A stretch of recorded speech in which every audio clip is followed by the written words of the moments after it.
هتعرف التفاصيل على بقية الفيديو هيعجبك. كيلو دقيق الكمية عملت معانا قد ايه؟ كمية كبيرة والشكل تحفة. هتشتريه من بره في التحفة أرخص بكتير، وقراقيش كل بيستخدمها وكل بيحبها. يبقى اعملها في البيت وقولي لنا عملت ايه، واتفرجي على بقية الفيديو واشتركي معانا في القناة. بصوا كده يا بنات، حطينا في الفرن ولعنا عليها يعني من تحت وفوق، وهنسيبها على نار متوسطة لغاية ما تحمر من تحت وفوق. لو انت مش عندك الشواية اللي فوق ديت يبقى خليكي من تحت الأول، وبعد كده ابقي ولعي عليها دقيقتين 3 تحمر من فوق. بس كده. انا كده طلعتها من الفرن، لسه مطلعاها دلوقتي حالا. لو انت بقى عايزاها طرية هتسيبيها في علبة وتقفل عليها، مش عايزاها طرية وتبقى مقرمشة معاكي هتسيبها في طبق عادي كده في الهواء. بصوا بقى شكلها ولونها حلو ازاي، لونها تحفة. مش عارفة باينة معاكم ولا لأ، انا مش عارفة امسكها، بس هي ايه. النهاردة بقى هنعمل حبة قرقيش مقلوبوش من الآخر، طعمهم تحفة وحلوين قوي. جربي بس الطريقة اللي هقولك عليها مش هتندمي. والقرقيش انتوا عارفين طبعا حلوة وكل بيحبها والكلام دوت. احنا هنعمل ايه دلوقتي؟ هنستخدم ايه؟ انا هنا مستخدمة نص كيلو دقيق، احط عليه شوية ملح يعني رش، متكتريش. وهنا انا عندي نص كوباية مية دافية، احط عليها معلقة خميرة وهقلبهم.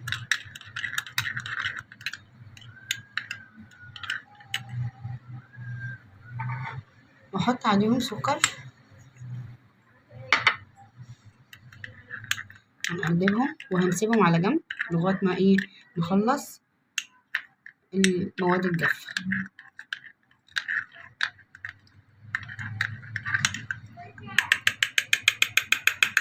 دوبيها بس حلو عشان ايه متكلكعش. ماشي، هنسيبها دلوقتي على جنب. انا هنا هستخدم سمسم، هحط جوه العجينة شوية وهحط من على الوش كمان شوية. انا هنا رغم ان هو مفيش ولا بيض ولا لبن ولا اي حاجة، بس انا بحب احط لها شوية فانيليا احطهم هنا. والنص كيلو بيستخدموا فيه كوباية سمنة على زيت، زي ما انت عايزة زيت لوحدها، عايزة سمنة لوحدها، زي ما انت عايزة. انا عاملة هنا خليط بين الزيت والسمنة.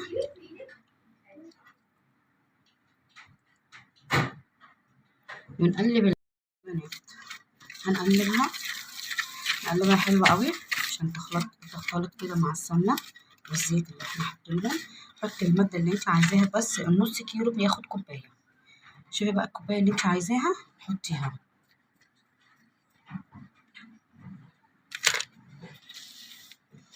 هنقلبها حلو عشان تشرب كمية السمنة اللي احنا حاطينها. حاولي ما تعجنيش قوي، يعني تحسي ان انت خلاص يعني هريتي العجينة بين ايدك، لا. بصوا شكلها يا بنات تحفة. وهنا احنا عاملين العجينة هنا بأبسط المكونات، ولا لي صعبة ولا غير صعبة. شوية دقيق وعليهم شوية مكونات هتعملهم في البيت، وأحلى من بتاعة الفرن مليون مرة. وكمان هنا ممكن تعمليها بلبن، أنا بلبن بس حبيت أعملها النهاردة، لقيت إن ما عنديش لبن مش هعمل، عملتهم بشوية مية دافية وهتحلى قراقيش. بصي شكلها بقت عاملة ازاي، عاملة زي الرملة ايه المبلولة كده. احنا شربناها الكمية كلها بتاعت السمنة المطلوبة. يبقى زي ما انا عرفت الكيلو بياخد كوبايتين، النص بياخد كوباية. هنزل بالخميرة اللي انا خمرتها الاول وشوية سكر ومية دافية، هنزل بيها هنا وهقلب تاني.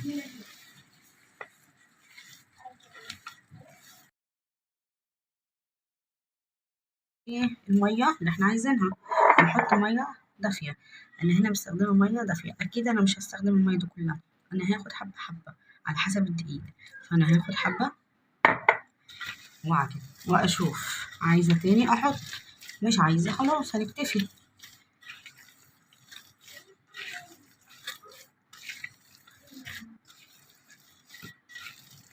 اعجني بقى فيها.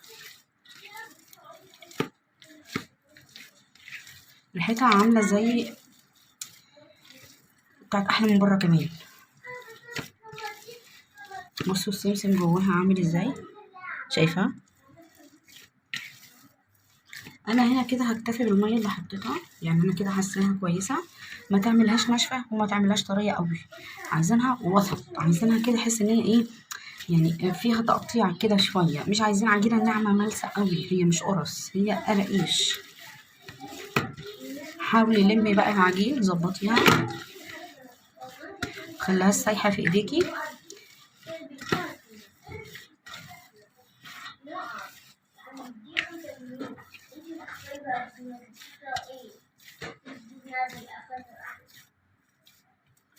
بص اوريكم حته بس شكلها عامل ازاي.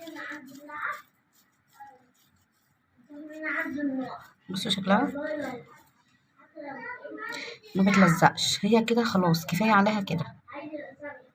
انا كده هكتفي بالميه اللي انا حطيتها، هنلمها بقى على بعض كده كوره كده كبيره، وهنغطيها بفوطه حلوه نضيفه، ونسيبها على جنب قبل ما نجهز الصواني اللي احنا ايه هنحط فيها.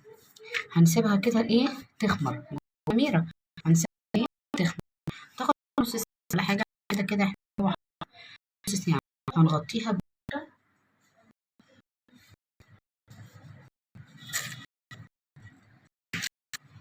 بس كده، وهنسيبها نص ساعه، نرجع لها واقول لك هنعمل ايه. نص ساعه. بصوا هي كبرت في الحاجات صغيره خالص كده. بص شكلها عامله ازاي، حلو، مش عجينه ناعمه، هي مش قرص، دي قراقيش. نعمل ايه بقى؟ ناخد جزء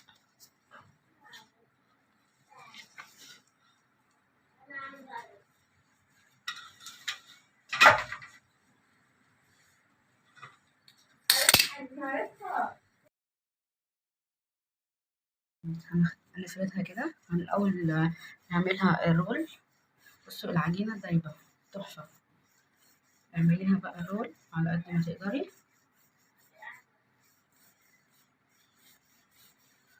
بعد كده نحاول ايه نبطط كده بايدينا الحجم اللي انت عايزاه اعمليه، دي حاجه ترجع لك. بص بقى هنحاول بس ايه نسويه من الجناب.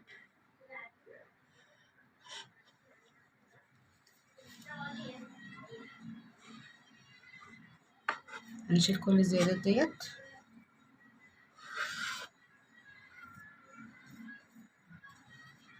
عشان بس ايه تطلع معانا متساويه.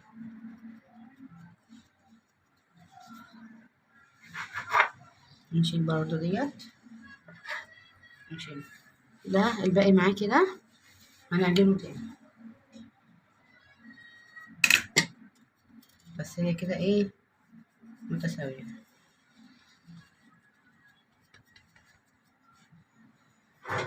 هنا عندي صينيه انا دهناها بزيت حاجه بسيطه. هنا هعمل بالقطاعه ديت زي ما انت شايفه كده، نحاول نخليهم قد بعض.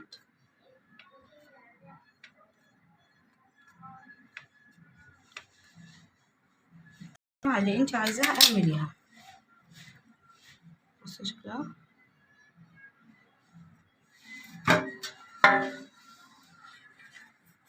هنحاول بقى ايه نحطهم في الصينيه.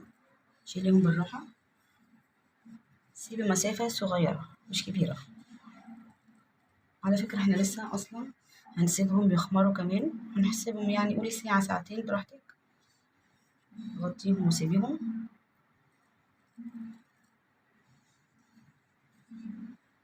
زي ما انت شايفاهم كده.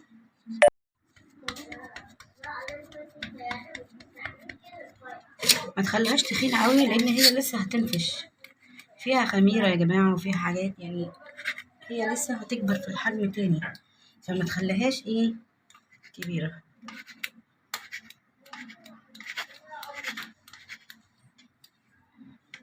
احنا هنا ما بنحبهاش كبيره.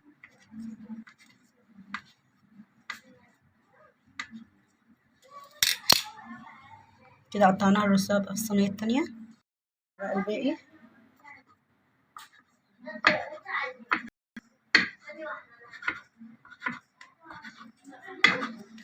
صينية مدهونة زي ما انا قلت لك.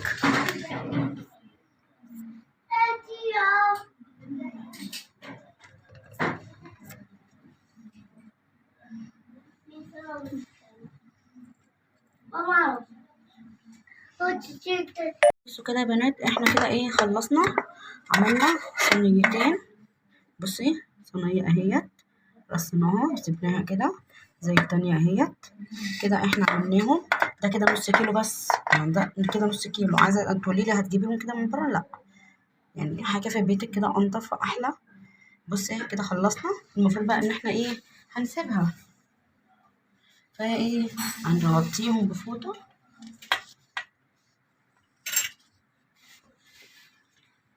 هنسيبهم كده متغطيين في فوطة كده، يعني قولي ساعة اكتر من كده زي ما انت عايزة، وبعد كده هنحطهم في الفرن وهقول لك هنسويهم ازاي. يا بنات كده خلاص هي كده خمرت معانا. بص شكلها بقى ايه عامل ازاي بعد التخمير، الحجم بتاعها بقى عامل ازاي. كده بقى هنحطها في الفرن. انا مولعه الفرن بقالي 10 دقايق كده. هدخلها بقى الفرن وهندخلها على الصاج من تحت. انا معليه النار، بس اول ما هدخل الفرن هوطي الدرجه يعني لغايه 180 كده. مش عارفه اعمليها للنص، يعني بحيث ان هي ايه تاخد وقتها وكفايتها في السوا وتستوي من جوه. هدخلها بقى الفرن واوريكي شكلها في الاخر بيبقى عامل ازاي. بصوا كده يا بنات، حطينا في الفرن ولعنا عليها يعني من تحت وفوق، وهنسيبها على نار متوسطة لغاية ما تحمر من تحت وفوق. لو انت مش عندك الشواية اللي فوق ديت يبقى خليكي من تحت الأول، وبعد كده ابقي ولعي عليها دقيقتين 3 تحمر من فوق. بس كده. انا كده طلعتها من الفرن، لسه مطلعاها دلوقتي حالا. لو انت بقى عايزاها طرية هتسيبيها في علبة وتقفلي عليها. مش عايزاها طرية وتبقى مقرمشة معاكي، هتسيبها في طبق عادي كده في الهواء. بصوا بقى شكلها ولونها حلو ازاي، لونها تحفة. مش عارفة باينة معاكم ولا لأ، انا مش عارفة امسكها، بس هي ما انت شايفاها. بص شكلها حلو ازاي ولونها حلو ازاي، مستوية فوق وتحت. ما خدتش معايا 7 دقايق في الفرن. حابة اوريها لك من جوه. بص عاملة ازاي، مفرغة ازاي، مستوية، يعني مش معجنة. بصي كمية قد ايه، بص كمية قد ايه، نص كيلو بس. شفت بقى النص كيلو عامل معاكي قد ايه. يلا اعملي ورينا وقولي لنا عملتي ايه وعجبك ولا لا. اشتركي معانا في القناة.